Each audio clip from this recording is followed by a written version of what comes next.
baru ni mungkin berlakulah di Sabah kan, yang radio azan lebih awal daripada waktu yang betulnya untuk berbuka puasa. Jadi masyarakat dah makan buka puasa.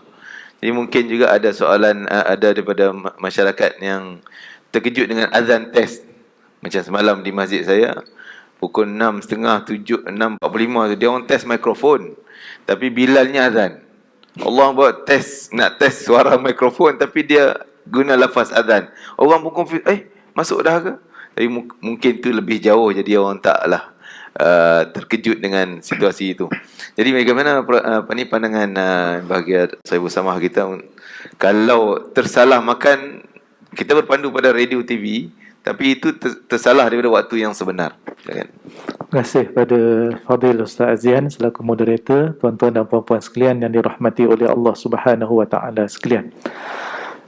Cerita kat Sabah tahun ni, tapi tahun lepas di Selangor berlaku di satu masjid. 4 tahun lepas berlaku di satu daerah, tetapi tidak viral kerana dia terus menghubungi Jabat Mufti pada waktu tu. Jadi boleh berlaku sebagaimana yang telah berlaku. Contohnya radio azan terawal, sebab azan di radio ni dia rakaman. Kalau DJ dia tekan, memang azan lah, satu negeri akan dengar. Yang berlaku di tahun lepas di negeri Selangor, 4 minit awal di Ampang tak silap. 4 tahun lepas juga 4 minit awal di daerah, saya ingat Kuala Selangor.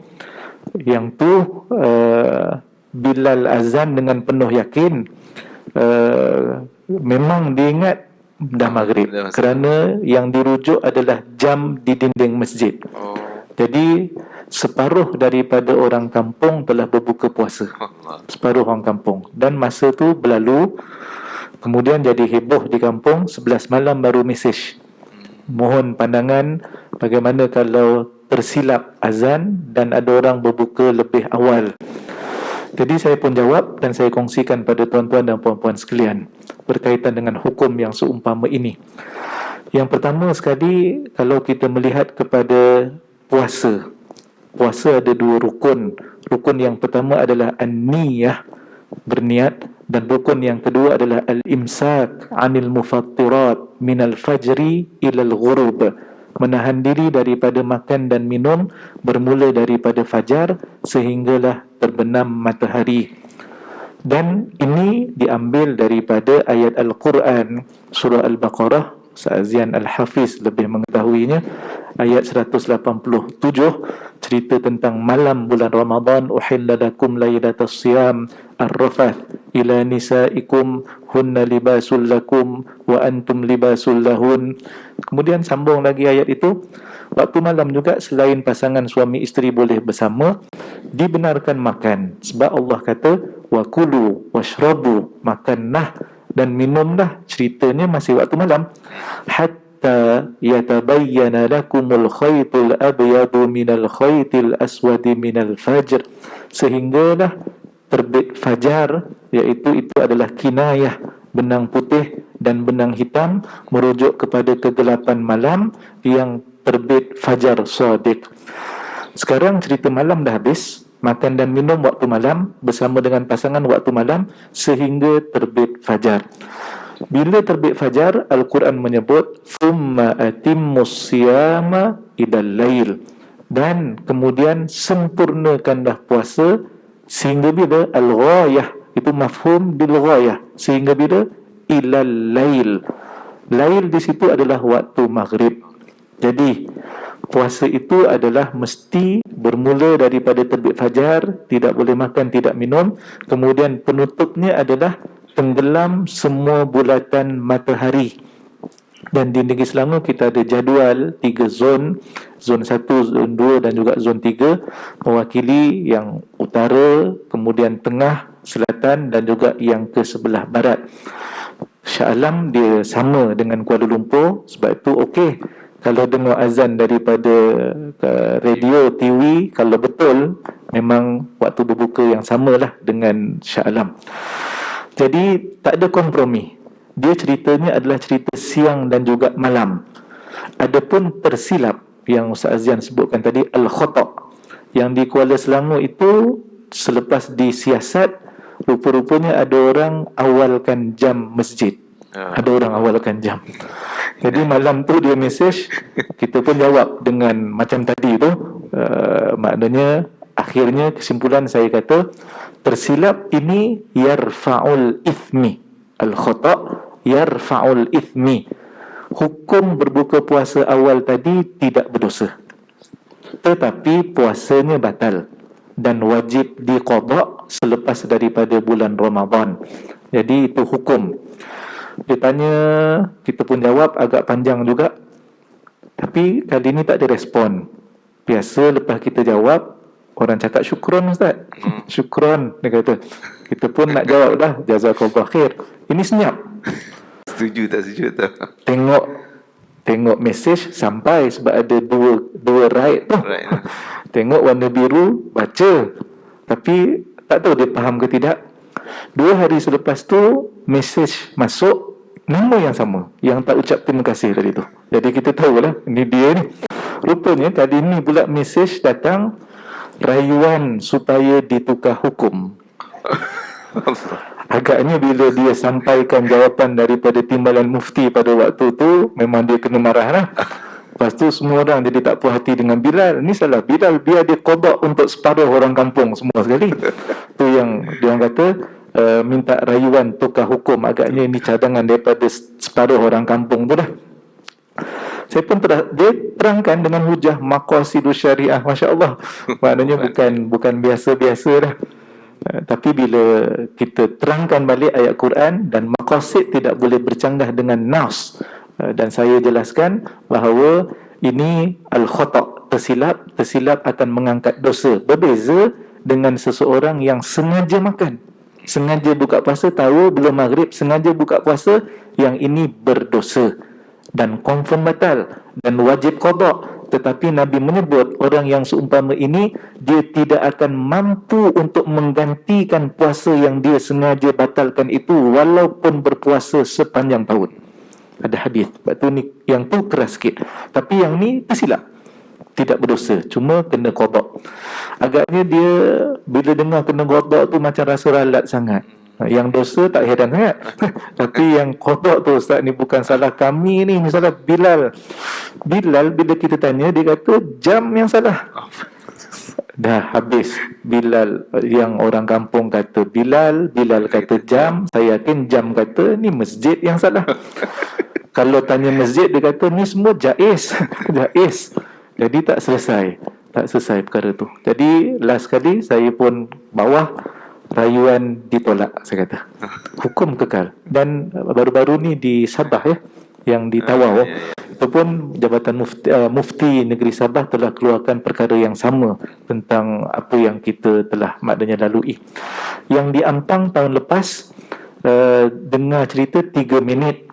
Jadi saya telah minta kepada pegawai Falak untuk tengok betul-betul lokasi masjid. Pukul berapa maghrib real time di lokasi Korea itu. Kita sebenarnya dah ikut zon. Ikut zon ni sebenarnya ada kampung yang dia dah maghrib, tetapi kerana dia satu zon dengan kampung lain dan daerah lain, mungkin dia kena tunggu 3 minit sebab tunggu geng dia. Itu cerita zon ya. Sekarang ni kita masih gunakan zon sebab zon ni meraihkan keseluruhan. Di antara yang paling timur dan yang paling barat, boleh jadi antara yang barat sekali ini maghrib dah masuk, yang paling barat pula belum, yang paling timur dah masuk, yang paling barat belum masuk. So orang yang paling timur di zon itu menunggu masa. Jadi kadang-kadang 3 minit, kadang-kadang 4 minit. Jadi waktu itu sebelum kita bagi jawapan kepada pihak masjid, kita pun cek betul-betul berdasarkan data Falak di Korea itu, kiraan matahari, begitu juga dengan kiraan hisab, adakah dah masuk belum. Pegawai Falak bagi tahu saya, dia azan 3 minit itu pun tak lepas. Tak lepas. Lebih cepat seminit daripada kawasan itu. Jadi kita pun putuskan batal, tapi tak berdosa dan wajib qada. Yang penting tuan-tuan dan puan-puan sekalian adalah kita hendaklah berijtihad dengan bersungguh-sungguh untuk memastikan dah maghrib ke belum. Tengok jam kita, jangan percaya terus. Tengok pula TV, tengok pula jam isteri, kemudian tengok pula jam sirim, katakan jam sirim. Kita boleh cek semua tu. Kemudian tengok matahari, buka langsir dan seumpamanya untuk kita yakin. Televisyen dan radio pun tak pernah salah. Kalau kita bukan duduk KL, TV dan juga radio bagi tahu telah masuk waktu maghrib bagi Kuala Lumpur dan kawasan-kawasan yang sewaktu dengannya. Yang tiba-tiba kita perasan kita sewaktu dengan KL, kenapa? Duk sahabat berenam. Dia tak sebut pun telah masuk waktu sahabat berenam. Jadi betul-betul. Dulu orang tua kita, kalau saya dulu tinggal di Kapar, di Kelang, mereka dah memang menjadi amalan. Dengar azan maghrib kat TV, tunggu hayya 'alal falah. Dia ada kiraan dia. Jadi mudah. Jadi mungkin ini bahasa yang sesuai kita sebut pada anak-anak. Jadi wallahualam itu yang mungkin saya nak komen. Terima kasih, masya-Allah.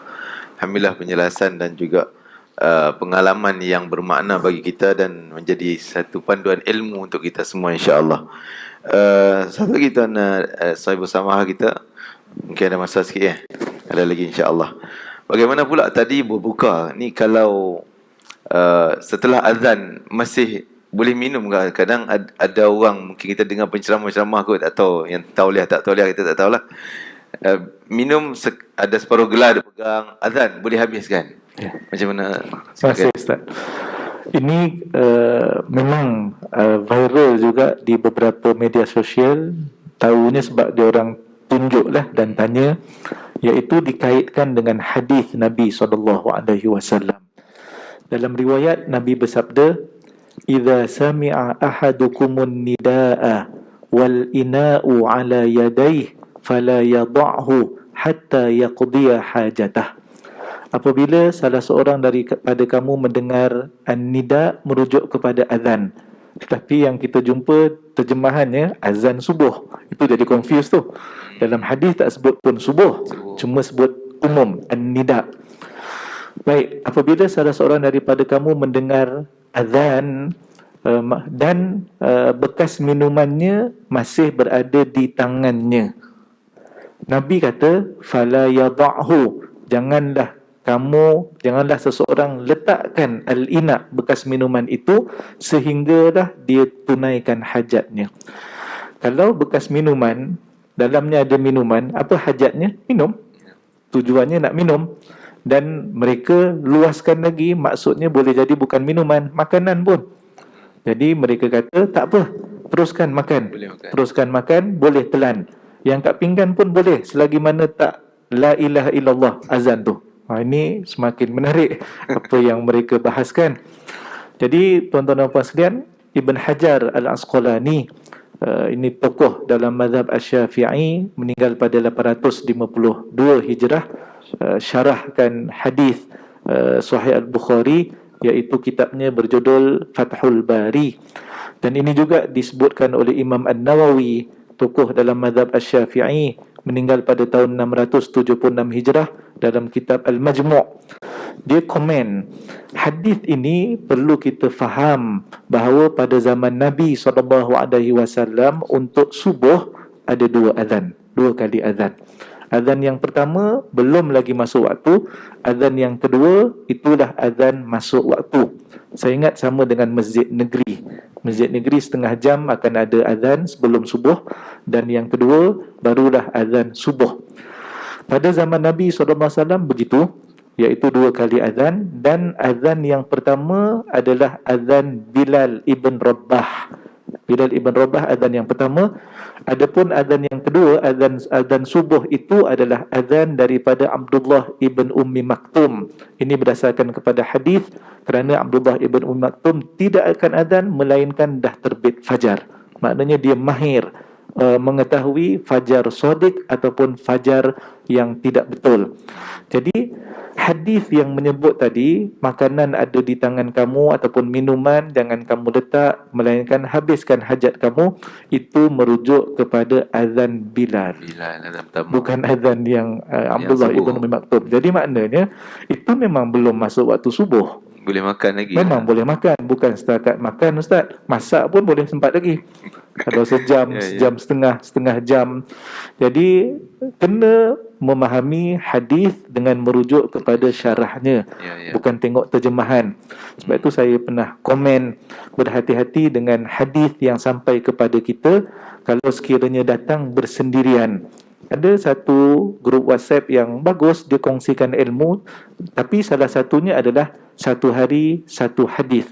Berhati-hati, kerana untuk kita faham hadis, contohnya untuk mengetahui hukum, dia tidak boleh bersendirian. Hadis itu perlu digabungkan pula dengan hadis-hadis yang lain, satu tajuk yang sama, akhirnya barulah kita akan buat kesimpulan. Kerana ada hadis yang telah dimansuhkan, ada hadis lain yang memansuhkan. Jadi kalau dia datang seorang diri hadis itu tanpa ada hadis lain, akhirnya hukum yang dikeluarkan boleh jadi akan tersilap. Saya tak kata semua tersilap, tapi kebarangkalian itu akan ada. Oleh sebab itu, dalam Al-Majmu' Imam Nawawi kata, selepas dia huraikan hadis itu dan jelaskan itu adalah azan yang pertama belum masuk waktu. Adapun kalau sekiranya azan itu adalah azan masuk waktu, azan masuk waktu, ni cerita memang tak imsak dah ni. 10 minit tu dia bangun dah tinggal 5 minit, makan, azan subuh. Dan azan subuh itu adalah ketika Allahu Akbar, itu memang dah masuk subuh. Makanan masih di mulut. Siapa yang telan makanan itu, maka batal puasanya. Batal. Yang kat mulut, yang dekat cawan dengan pinggan, lagi dah. Memang kena tinggal lah. Jadi simpan bungkus elok-elok, sejukkan kat tempat beku, maghrib kita sambung nanti insya-Allah buka puasa. Jadi yang di mulut memang kena buang, kena keluarkan, tak boleh ditelan. Wallahu a'lam. Jadi apa tu Datuk, bila dah kat mulut tadi, kalau dia tertelan juga, dah tahu batal, dia kata alalang batal, habiskanlah sepuyuk. Macam mana tu? Macam saya sebutkan tadi, berdasarkan hadis berdosa dan qadaknya memang wajib dilakukan, tetapi tetap tidak boleh untuk maknanya menggantikan puasa yang sengaja dia batalkan. Dengan sengaja lah tu, masya-Allah.